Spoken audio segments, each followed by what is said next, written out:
আসসালামু আলাইকুম। জাহাঙ্গীরনগর ইউনিভার্সিটি নিয়ে অনেকের একটা কনফিউশন কাজ করে ভর্তি পরীক্ষার সময় যে সাবজেক্ট ভিত্তিক আলাদা পাস মার্ক আছে কিনা।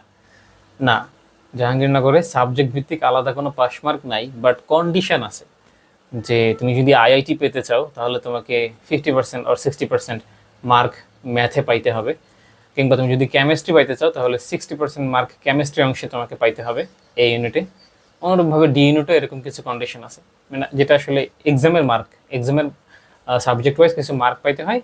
ওইটা আসলে সবাই যারা যারা চান্স পায় তারা পেয়ে যায়, ঠিক আছে।